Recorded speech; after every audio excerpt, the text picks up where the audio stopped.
कहते हैं राजनीति का रिश्ता हमेशा विवादों से रहा है और इस वक्त बिहार की राजनीति में एक ऐसा मामला उठा हुआ है जो थमने का नाम नहीं ले रहा है। दरअसल में यह पूरा मामला जो है वो कोई व्यक्तिगत लड़ाई नहीं है, बल्कि एक बड़ी अच्छी पंक्ति है, आपने भी सुना होगा कि वाणी ऐसी बोलिए मन का ना आपा खोए, औरों को शीतल करे खुद भी शीतल शीतल होए। तो दरअसल में आरजेडी की स्पोक्स पर्सन है सरिता पासवान, उनकी तरफ से एक बयान दिया गया स्वर्गीय ब्रह्मेश्वर मुखिया जी को लेकर के, और उस बयान के बाद विवाद जो है वो लगातार बढ़ता चला गया। और हमारे साथ इस वक्त बात करने के लिए मौजूद हैं ब्राह्मण भूमिहार फाउंडेशन है, उसके अध्यक्ष हैं आशुतोष जी।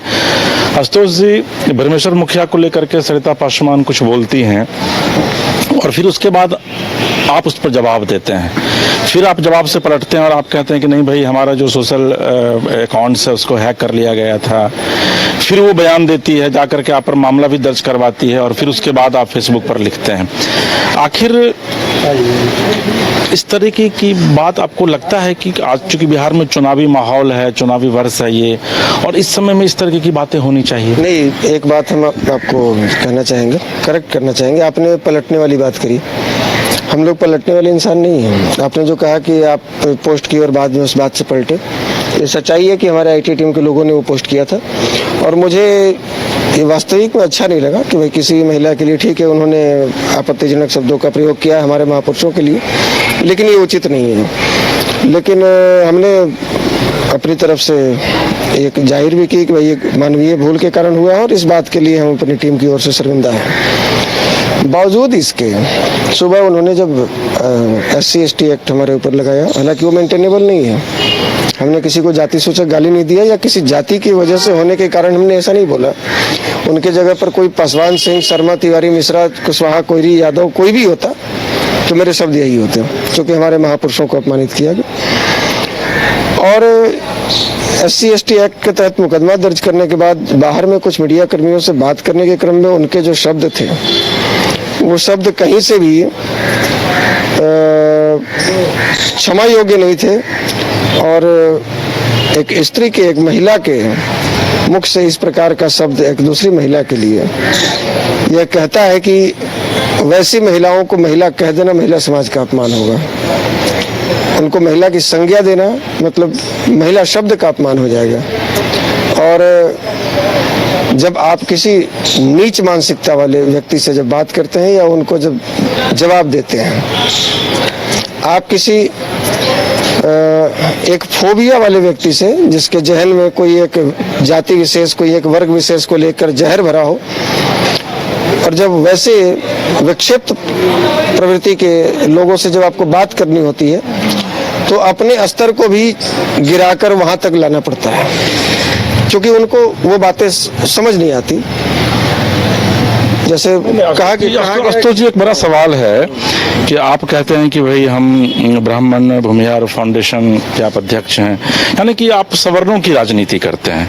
भाई आपके महापुरुष को अगर उन्होंने कुछ कहा, अपमानजनक सूचक शब्दों का इस्तेमाल किया, तो आप भी उनके जो महापुरुष हैं लालू यादव पर आप कर सकते थे, लेकिन इसमें किसी महिलाओं के ऊपर करना ये आपको लगता नहीं है कि ये सवर्ण नहीं बल्कि किसी भी पुरुष के लिए ये कहीं से भी ये शोभनीय नहीं है? हाँ सही, इनका भी सवाल सही था कि सबसे पहले बात तो कि वो व्यक्ति को महापुरुष कहकर, आरजेडी तो कहती है ना महापुरुष, हम आप नहीं कह रहे, आरजेडी तो कह रही नहीं है ना, आरजेडी से देश नहीं चल रहा है। वो तो फिर कहेंगे कि ब्रह्मेश्वर मुखिया जी भी संविधान नहीं है। देश संविधान से चल रहा है और ब्रह्मेश्वर मुखिया जी को जो संविधान का हवाला देते हैं वो लोग, जिस बाबा साहब भीमराव अम्बेडकर का हवाला देते हैं वो लोग, वही बाबा साहब भीमराव के अम्बेडकर के द्वारा रचित संविधान ने ब्रह्मेश्वर मुखिया जी को सारे दोषों से दोषमुक्त करार देते हुए बाइज्जत बरी किया, और उसको ये लोग हत्यारा कहता है।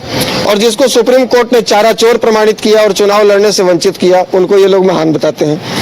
तो हमारे सवाल आपका ये था कि आपके किसी महापुरुष को अपमान किया गया तो आप भी अगले के महापुरुष का अपमान कीजिए। हमारे खून में ये नहीं है कि हम किसी दूसरे वर्ग के, हम अपने वालों का जिंदाबाद करते हैं, हमने अपने जीवन में किसी दूसरे वाले का मुर्दाबाद करना नहीं सीखा। दूसरी बात एक और है कि उसको ये अधिकार किसने दिया कि तुम भाई किसी अन्य समाज या किसी वर्ग के महापुरुषों का तुम अपमान करो या उनको हत्यारा बोलो या उनका मुर्दाबाद करो? ये किसने अधिकार दिया? भारत के संविधान ने दिया। लालू यादव ने दिया, तेजस्वी यादव ने दिया। तो तेजस्वी और लालू में यदि औकात है तो वो जरा ब्रह्मेश्वर मुखिया जिंदा और मुर्दाबाद करके दिखा दें, हम ये मान लेंगे कि वो बड़े साहसी लोग हैं और बड़े हिम्मती लोग हैं। राबड़ी जी से दिलवाले, अपनी मीसा भारती से दिलवाले, रोहिणी आचार्य से दिलवाले। यदि उनमें हिम्मत है तो एक विक्षिप्त टाइप की महिला को आगे करके, और ये फिर वही जैसे लालू जी चुनाव का समय आता था तो भूरा बाल साफ करो का नारा देते थे। 2015 में भी आपने देखा होगा कि एक छोटे से मोहन भागवत जी के बयान को पकड़कर और पूरे बिहार में इन्होंने अगड़ा पिछड़ा किया कि, और एक बयान दिया था कि कौन माँ का दूध पिया है जो आरक्षण अरे भैया, राजनीति में शब्दों की मर्यादा नहीं करनी चाहिए। और उस समय भी 2015 में भी यही आशुतोष कुमार जो आज आपसे बात कर रहा है, 2015 में आज के 10 साल पहले मोतिहारी में गोविंदगंज विधानसभा में ये चुनाव लड़ने गए थे, प्रचार में गए थे रवीश कुमार जी जो एनडीटीवी वाले, उनके भाई कांग्रेस से चुनाव लड़ रहे थे। और उसके 10 दिन पहले इन्होंने स्टेटमेंट दिया था कि कौन माँ का दूध पिया है जो आरक्षण खत्म करेगा। उस समय तक सवर्णों को आरक्षण नहीं मिला था। इसका मतलब कि आप एक वर्ग को टारगेट कर रहे हैं, जिसको आरक्षण मिला वो तो नहीं विरोध कर रहा है ना। जी ने कल भी किया है ट्वीट, दत्तात्रेय साहब ने जो आरएसएस के उन्होंने कहा है संविधान को लेकर, फिर वो आरक्षण पर सवाल उठा रहे हैं। वो बेशरम लोग हैं। जब चुनाव आएगा तो इस तरह के वो स्टेटमेंट देंगे ही, वो मानेंगे नहीं।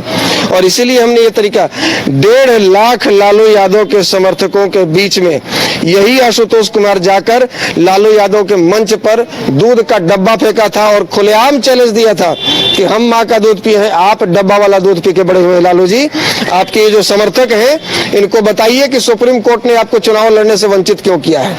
आपके बेटे 9वीं फेल हैं, 1.5 करोड़ की गाड़ी से चलते हैं और आप कहते हैं कि हम पिछड़े हैं। और जो भूमिहार राजपूत ब्राह्मण लाला शेख सैयद पठान जो दिल्ली के सुलभ शौचालय में जाकर लेटरिन सफाई कर रहा है, जो टेम्पू रिक्शा चला रहा है, जो गार्ड की नौकरी कर रहा है, वो अगड़े हो गए। तो आप जनता को बताइए कि आखिर कब तक आप पिछड़े रहिएगा और ये कब तक अगड़े रहेंगे। तो जवाब तो था नहीं, तो भो भो भो जो करते हैं वो कर दिए। उसके बाद हमारी और वही बात जैसे बाढ़े पूत पिता के कर्म में, पिता के जैसा कर्म होगा ना उसी रास्ते पर भी बेटा भी चलता है। तो पिताजी को इन्होंने देखा कि 40 वर्षों में लाश का ढेर लगाकर ये सत्ता पाए। जैसे 2000 जब 90 के दशक में नरसंहार हो रहे थे तो लालू जी, ये यदि कोई कह देना कि लालू जी केवल सवर्णों के विरोधी थे या भूमिहारों के विरोधी थे तो ये बहुत बड़ा अन्याय हो जाएगा बिहार के उन जातियों के साथ जिनको लालू जी ने अपनी कुर्सी के लिए कटवाया। ये तो अपनी जाति के यादवों को भी कटवाए। मियापुर में यादव मारे गए, शंकर बिघा में अति पिछड़े मारे गए, दलेलचक भगोरा में राजपूत मारे गए, सेनारी 12 चौरम अहिरा रामपुर में भूमिहार मारे गए, बेलची में। तो इस लड़ाई को कहाँ ले जाना चाहते हैं?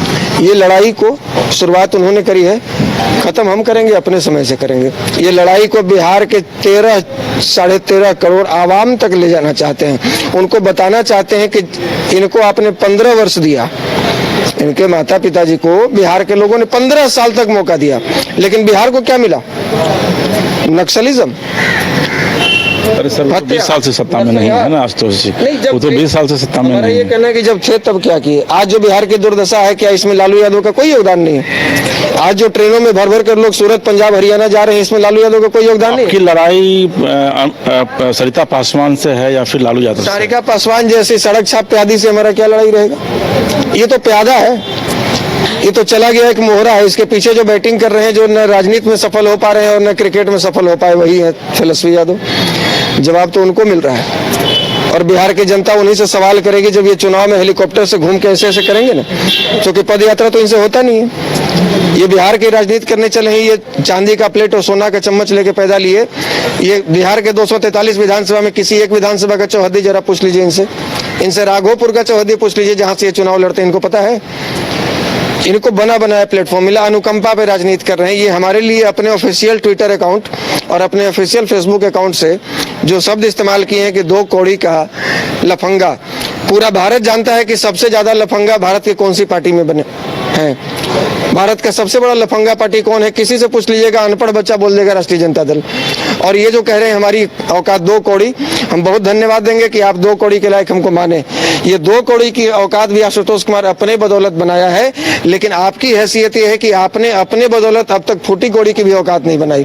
आपकी जो भी पहचान है वो लालू यादव के लड़का के रूप में आपकी पहचान है, बेटा के रूप में पहचान है, अपनी पहचान नहीं है। तो आप देखिए, हमसे तुलना मत कीजिए, हम तो एकदम साधारण सिपाही की नौकरी करके आने वाला आदमी, मध्यम वर्गीय, आपके जैसा सोना का चम्मच लेके पैदा। तो जी जो देखिए जो एक नैरेटिव बनाने की कोशिश की जा रही है, उसमें आपने देखा होगा कि अब आरजेडी यह कह रही है कि भाई सरकार का बैकअप है, सरकार का समर्थन है आशुतोष को, इसलिए एफआईआर हो गया लेकिन फिर भी गिरफ्तारी नहीं हो रही है। दूसरी जो महत्वपूर्ण बात है, देखिए युद्ध में कहा जाता है कि युद्ध में जब होता है दो देशों के बीच युद्ध, तो उसमें बच्चों और महिलाओं पर जो है वो आपको वार नहीं करना है।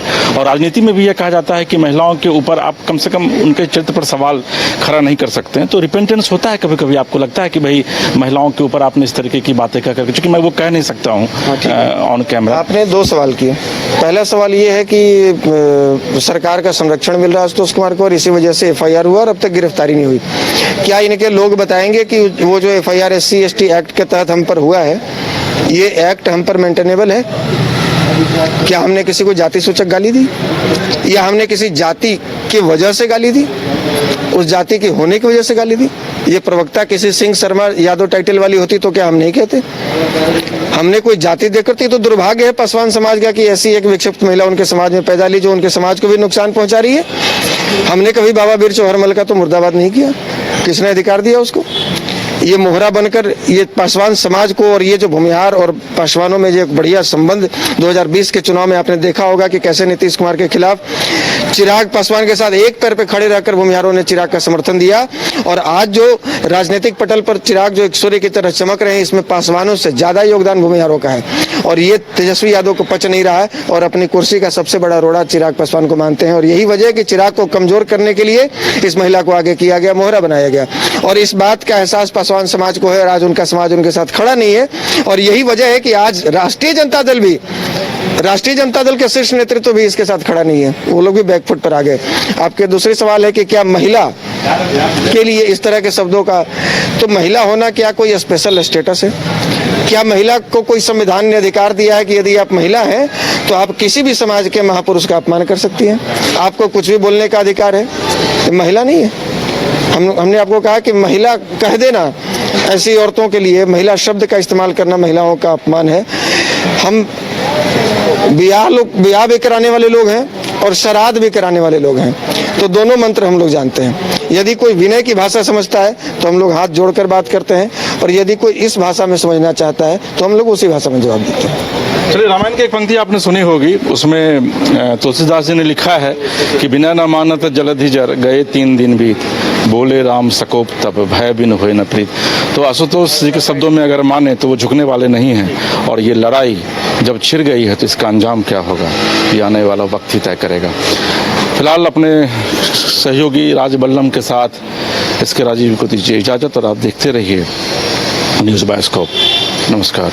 Rainbow river water park, unlimited fun. Rainbow की तरह यहाँ है रंग बिरंगे वाटर राइड्स जो करेंगे आपको रोमांचित। 30 feet thrilling family pool slide, cyclone tube slide, multilane slide, dark house slide करें एंजॉय। मल्टीप्लेयर स्टेशन में परिवार और दोस्तों के साथ करें मस्ती। ऑक्टोपस रेन डांस में एक्साइटमेंट का लीजिए सुपर डोज। बच्चों के लिए tots play area, Mickey Mouse jumping, wave pool. तो देर किस बात की, अनलिमिटेड फन के लिए है ना रेनबो रिवर वाटर पार्क। घर रहने का मकान भर नहीं, ये खुशियों की तिजोरी है।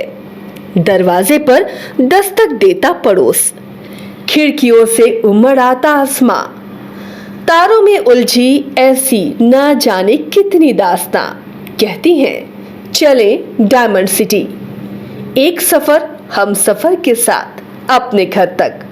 Diamond city, life long bonding, 500 से ज्यादा खुशहाल डायमंड परिवार। जल्दी करें, सिर्फ 200 फ्लैट बाकी, आज ही बुक करें अपना आशियाना। घर रहने का मकान भर नहीं, ये खुशियों की तिजोरी है। दरवाजे पर दस्तक देता पड़ोस, खिड़कियों से उमड़ आता आसमां, तारों में उलझी ऐसी ना जाने कितनी दास्तां।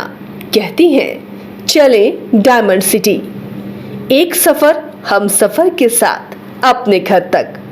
Diamond city, life long bonding, 500 से ज्यादा खुशहाल डायमंड परिवार। जल्दी करें, सिर्फ 200 फ्लैट बाकी, आज ही बुक करें अपना आशियाना।